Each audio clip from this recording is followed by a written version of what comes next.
देखिए, एनसीपी के जो नेता जितेंद्र एवाड़ बोल रहे हैं वो बिल्कुल गलत है, झूठा बोल रहा है। कभी भी किसी शास्त्र में ऐसा नहीं लिखा है कि भगवान जब वनवास गए थे तो मांसाहारी थे, और सभी जगह लिखा है कंदमूल फल खाते थे। वो 14 वर्ष तक जो वनवास में रहे वहाँ सभी प्रकार के जो कंदमूल और फल मिलते थे वही खाते थे, शाकाहारी थे। और हमारे शास्त्रों में उसका वर्णन है और शास्त्र ही प्रमाण है। इसलिए जो जितेंद्र एवाड़ बोल रहे हैं कि एनसीपी के नेता कि भगवान राम जब 14 वर्ष वनवास में रहे तो वहाँ वो मांसाहारी थे, यह झूठ है, एकदम गलत है।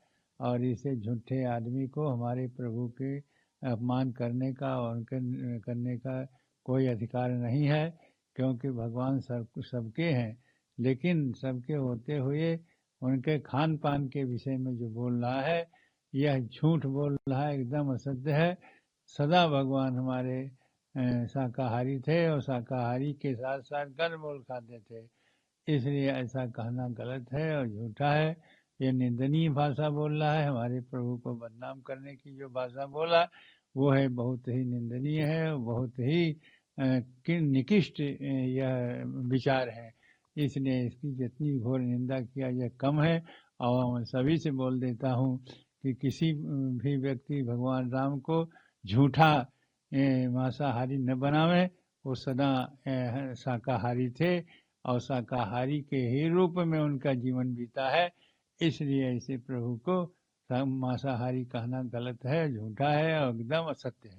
वो कह रहा कि शिकार करते थे, वो शिकार करके इस तरीके से खाते थे। कभी नहीं, न शिकार करते थे न इस तरह से मांसाहारी वाले थे। भगवान राम शुद्ध शाकाहारी थे। देखिए, एनसीपी के जो नेता जितेंद्र एवाड़ बोल रहे हैं वो बिल्कुल गलत है, झूठा बोल रहा है। कभी भी किसी शास्त्र में ऐसा नहीं लिखा है कि भगवान जब वनवास गए थे तो मांसाहारी थे, और सभी जगह लिखा है कंदमूल फल खाते थे। वो 14 वर्ष तक जो वनवास में रहे वहाँ सभी प्रकार के जो कंदमूल और फल मिलते थे वही खाते थे, शाकाहारी थे। और हमारे शास्त्रों में उसका वर्णन है और शास्त्र ही प्रमाण है। इसलिए जो जितेंद्र एवाड़ बोल रहे हैं कि एनसीपी के नेता कि भगवान राम जब 14 वर्ष वनवास में रहे तो वहाँ वो मांसाहारी थे, यह झूठ है, एकदम गलत है। और इसे झूठे आदमी को हमारे प्रभु के अपमान करने का और उनके करने का कोई अधिकार नहीं है, क्योंकि भगवान सबके हैं। लेकिन सबके होते हुए उनके खान पान के विषय में जो बोल रहा है यह झूठ बोल रहा है, एकदम असत्य है। सदा भगवान हमारे शाकाहारी थे और शाकाहारी के साथ साथ कंदमूल खाते थे। इसलिए ऐसा कहना गलत है और झूठा है। ये निंदनीय भाषा बोल रहा है, हमारे प्रभु को बदनाम करने की जो भाषा बोला वो है बहुत ही निंदनीय है, बहुत ही निकृष्ट यह विचार है। इसलिए इसकी जितनी घोर निंदा किया यह कम है। और मैं सभी से बोल देता हूँ कि किसी भी व्यक्ति भगवान राम को झूठा मांसाहारी न बनावे।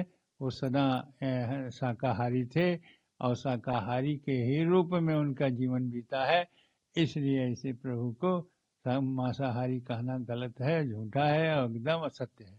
वो कह रहा कि शिकार करते थे, वो शिकार करके इस तरीके से खाते थे। कभी नहीं, न शिकार करते थे न इस तरह से मांसाहारी वाले थे। भगवान राम शुद्ध शाकाहारी थे।